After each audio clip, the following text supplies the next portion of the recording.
Bonjour Michel. Bonjour Michel. Rien à raconter? Non, et vous? Non, rien de spécial. Ah si, j'ai une blague. Longue? Courte, mais je l'ai jamais racontée. J'ai peur qu'on me fasse des remarques. Bah allez-y, je vais vous dire. Qu'est-ce qui est mieux que gagner une médaille d'or aux Jeux Paralympiques? Je sais pas. Marcher? Non, la racontez pas celle-là en effet. Ouais. D'accord. Bonjour et bienvenue dans Fort Accord, votre analyse d'après-film en compagnie de Michel, le spécialiste technique de l'émission. Bonjour Michel. Bonjour Michel. Une arnaque de pesos, des doublures bien craignos, rien ne m'échappe. Et aujourd'hui Michel, une émission spéciale Zorro. De 1946 à 2005. Hola, señores. Hola, héros enmascarado. Sabemos muy bien quién eres. Je commence avec cette séquence de Zorro 1946, dans laquelle on a notre vieux Zorro suivi par plusieurs petits chiens. Il amorce son virage... Et revoilà notre justicier masqué qui n'est plus suivi par rien du tout. Il a peut-être distancé les chiens. Sacrément distancé alors. Moi, je vois que deux solutions. Soit les clébards ont abandonné la cour juste avant le virage, soit c'est un faux raccord. Je vous laisse trancher? Ça me tenterait assez. Oui, bon, c'est un fort accord, ok. Alors je continue avec cette scène dans laquelle la prime pour Zorro est de... 20 000 pesos, c'est marqué en gros là. Que vous croyez? Parce qu'en fait, les mecs se sont pas vraiment mis d'accord. Il y en a qui trouvent que 20 000 ça les vaut pour capturer Zorro, mais il y en a d'autres, ils trouvent que ça fait un peu cher. Donc, selon vous, vous trouvez... 3 pesos. Joaquín Vallès. 3 pesos. Ça descend à 5 000. Ah et bon là, rien à dire. C'est gentil. Alors, avant de passer à la série télé, je vous en offre une dernière. Combat d'escrime, le mec se fait planter et tombe raide mort. Et le 4 qui se décroche tombe avec lui. Logique. Exact. Attendez, faites pause là. Mais il est où le cadre? Bah, sur ce plan-là, ils l'ont oublié. Attendez, vous êtes sérieux là? Oui, mais rassurez-vous, sur le plan d'après, ils le retrouvent. Je vois. Pour les autres choses qu'on voit, on avance en 1957. Zorro quitte ce bâtiment en cachette pour sauter sur son cheval Tornado. Et part à fond les ballons. Oui, on a vu. Mais ce que vous n'avez peut-être pas vu, c'est la main du dresseur qui tient les rênes. Qu'est-ce que vous racontez? Je vous montre. Regardez. C'est là.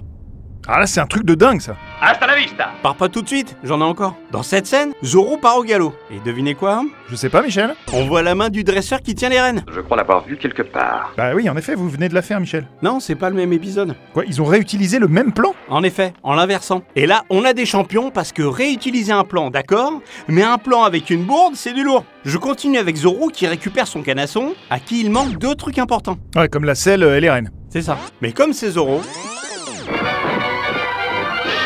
le mec arrive à remettre tout le machin en moins de 30 secondes. D'après mes recherches, ça prend 10 minutes pour un cavalier expérimenté. Oui, c'est pour ça qu'on appelle ça du cinéma, Michel, parce que ce qui compte, c'est le plan de la fin. Et sans selle et sans reine, bah ce plan, c'est pas possible. Eh ben écoutez, si c'est pas grave qu'on se foute de notre gueule sous prétexte que c'est du cinéma, je sais plus quoi dire moi. Hasta la vista. Ouais, on est d'accord. Vous voyez, Michel, le problème, c'est que vous prenez tout personnellement. Peut-être. Vous savez, je pense que c'est à creuser. En attendant, je vais creuser ça. Ça se passe en 1975. Parce que non content d'avoir fait des énormités dans le premier film et la série, les mecs se disent « Tiens, si on faisait des remakes de nos conneries, on a qu'à proposer Alain Delon, il est chaud pour le rôle. » Par exemple ici, vous voyez quoi? Des chevaux et un carrosse. Et là, Des chevaux et un carrosse. vous trouvez pas que tout ça, ça tombe de manière un peu bizarre? Repassez pour voir.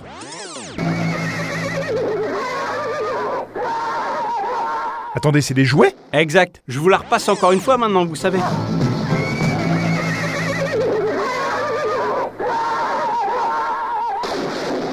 Excuse-moi, Miguel. Ça se prononce à la française, hein, Michel. Mais je sais ce que vous allez me dire, qu'en 1975, on faisait ce qu'on pouvait. Alors là, c'est fou, parce que c'est exactement ce que j'allais vous dire. Et ben sachez qu'en 1998, ils faisaient aussi ce qu'ils pouvaient. À l'image de cette scène dans laquelle cet énorme fagot de maïs tombe au sol. Vous êtes sûr que c'est du maïs? Les gens ont qu'à fact-checker. Parce que ce qui compte, c'est pas tant de savoir si c'est du maïs ou du bambou, mais c'est de savoir comment le fagot... il est remonté tout seul. Où l'as-tu trouvé? Bah, dans le film. Alors je me permets, Michel, c'est souvent le cas parce que le monteur doit se débrouiller avec les plans qu'on lui donne pour donner du rythme à la scène. Comme vous trouvez toujours des excuses à tout le monde, Non, je vais je trouve pas d'excuses à tout le monde, Michel. Je dis seulement que faire un film, c'est pas facile. Alors que c'est facile de critiquer. Vous avez qu'à prendre une caméra, hein. J'ai déjà fait des courts-métrages, dont un qui a eu un prix au Festival international du film fantastique sans dialogue. C'est un festival de films fantastiques sans dialogue. Ouais, on avait compris. Et c'est où ça? À Saint-Crépin et Bouvilliers, c'est en Picardie.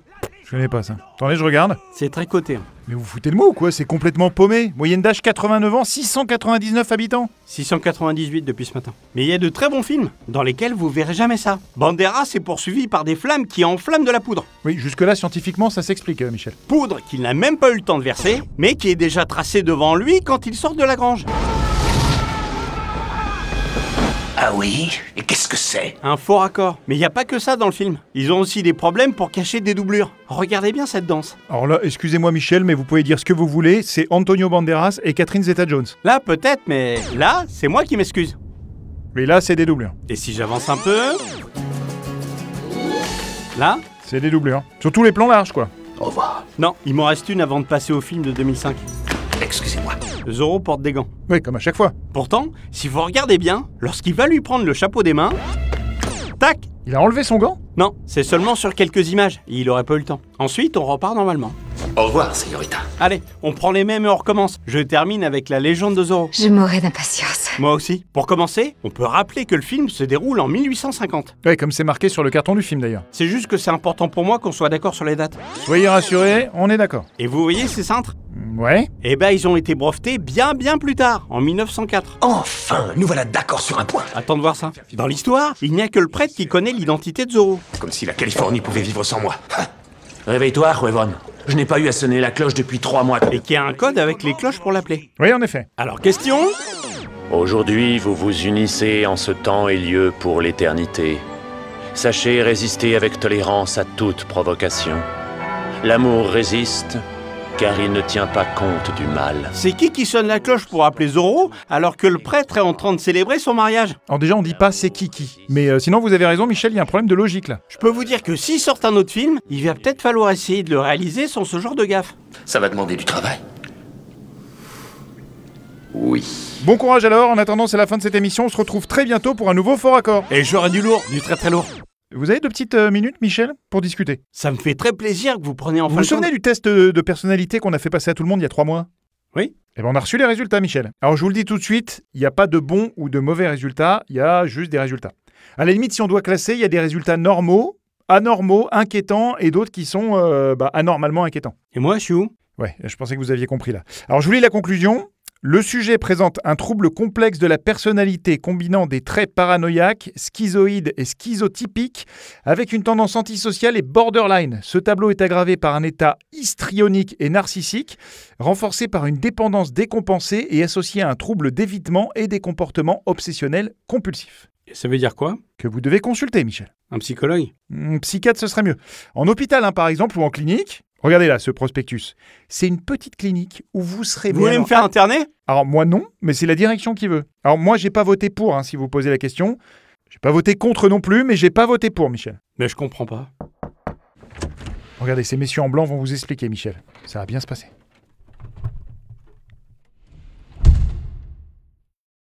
Je crois ce que je vois et je m'en fous. Je dis tout ce qu'on voit pas et je suis fou. Un technicien en jean dans une scène de gladiateur. Toute une équipe de films visible dans un rétroviseur. Un plan répété 2 fois que les monteurs se sortent les doigts. Je peux s'en prendre